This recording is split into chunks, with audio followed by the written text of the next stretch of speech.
श्रीमद् भागवत महापुराण में साप्ताहिक कथा में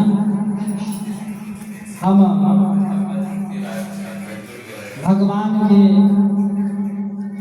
भरत वंश का वर्णन सुनेंगे और भगवान क्षेत्रज्ञ हैं, आत्मा है, परमात्मा है, उसके विषय में हम जानेंगे। बोलिए कृष्ण कन्हैया लाल की जय, बोलिए राधा रमण भगवान की जय, बोलिए वृंदावन धाम की जय, बरसाना धाम की जय, अपने अपने गुरु देवता की जय, अपने अपने माता पिता की जय, सुखदेव महाराज की जय, वेदव्यास भगवान की जय, सनत सनंदन सनातन सनत कुमार भगवान की जय।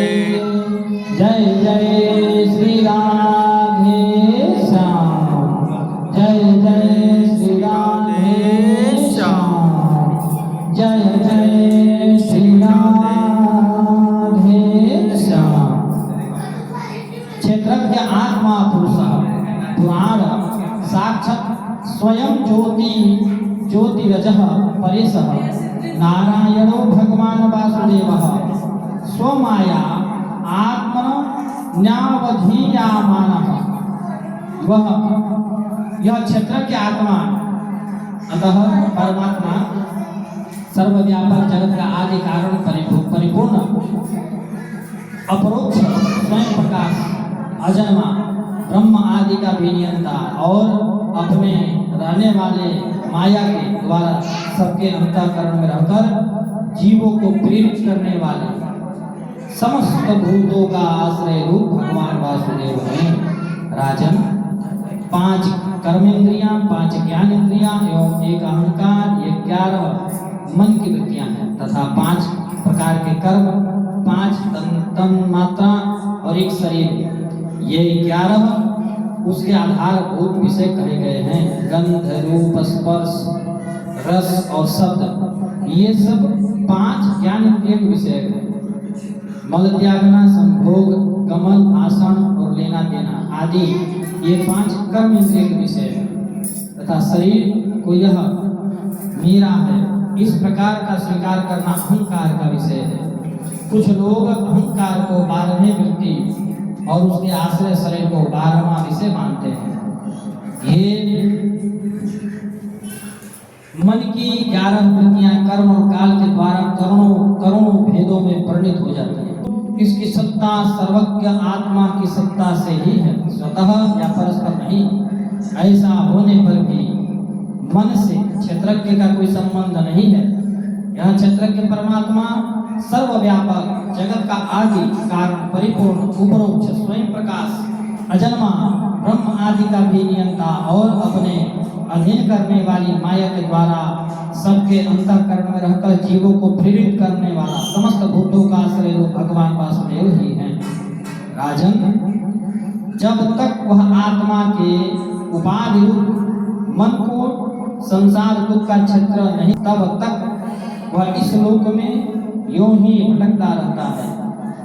यह मन ही तुम्हारा बड़ा बलवान शत्रु है। तुम सावधान होकर गुरु एवं श्री हरि के चरणों की उपासना के अस्त्र से इसे मार डालो। नमो नमः कारण विग्रहाय स्वरूप तुच्छीकृत विग्रहाय, नमो अवधूत द्विजबंधुलिंगम निगूढ़ नित्यानुभावाय तुभ्यं। राजा रघुगण ने कहा, भगवान मैं आपको नमस्कार करता हूँ। आपने जगत का उद्धार करने के लिए एक देह धारण किया है। ये योगेश्वर अपने परमानंद स्वरूप का अनुभव करके आप इस स्थूल शरीर के उदासीन हो गए हैं तथा एक जड़ ब्राह्मण के वेश से आपने नित्य ज्ञान में स्वरूप को जन साधारण की दृष्टि से ओझल किए हुए हैं।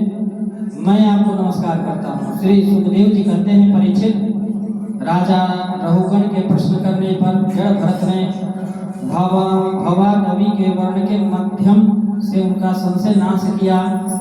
जड़ भरत कहते, राजा संसार वन में रहने वाले उसके कुटुंब के नाम से तो इस आदि कहे जाते हैं, किंतु कर्म जिनके साक्षी साक्षात भेड़ियों और कीड़ों के समान होते हैं, उस अर्थ लोलुप कुटुंब के धन को उसकी इच्छा न रहने पर भी उसके देखते देखते छीन लेते हैं। परीक्षित, इस प्रकार जड़ भरत का राजा रघुगण के साथ बुद्धि को आनंद प्रदान करने वाला अद्भुत संग, इसके परिणाम स्वरूप रघुगण राजा देहांकार तत्काल छूट गया।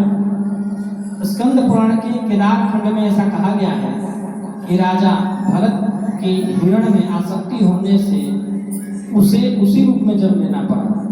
वह हिरण का बच्चा भरत की गोद में पला, उसका स्मरण करते हुए मरा, अतः राजा रघुगण को हो गया। जड़ भरत को भी अपने पूर्व जन्म की स्मृति के कारण राजा रघुगण के प्रति करुणा का उदय हो गया। जो हिरण का जो बच्चा था पूर्व जन्म में राजा भरत के गोद में खेला था, पला था, तो वो ये जब मरे, भरत मरे, तो ये जो है हिरण का जन्म ले लिए। और वो जो हिरण का बच्चा मरा था वह उनकी गोद में ही पला बड़ा था, तपस्वी के गोद में था, इसलिए वह मरा तो राजा के यहाँ पैदा हुआ और वो राजा हुआ और वही पालकी से जा रहा था। और यही जड़ भरत रास्ता में मिले तो इनको कुम्हार बना लिए सब। और जब ये रुक रुक के चलते थे जीवों को बचा करके, तो तभी जो है रघुगण जो है बोले कि ऐसा क्यों कर रहे हैं, तो वही जड़ भरत जी को ज्ञान दे रहे हैं। तो स्कंद पुराण के अनुसार बताया जा रहा है कि वही जो हिरण का बच्चा था वो रघुगण हुआ और भरत जड़ भरत हुए दूसरे जन्म में। जड़ भरत की कथा का विलक्षण तत्व यह है कि दया करो पर आसक्ति ना करो। अगर हम किसी पर दया करते रहे हैं, कोई गिर गया उसको उठा दे रहे हैं, तब यह ना सोचें कि हमको भी उठाएगा, और पता नहीं उठाएगा कि डंडा मारेगा, क्या भरोसा। भागवत धर्म आसक्ति का समर्थन नहीं करता। तो भागवत धर्म है आसक्ति मतलब किसी से भी आप आकांक्षा मत करिए, उपेक्षा मत करिए, उसके प्रति ये मत सोचिए कि हम इतना कर रहे हैं तो हमारे लिए करेगा। बोलिए वृंदावन बिहारी लाल की जय।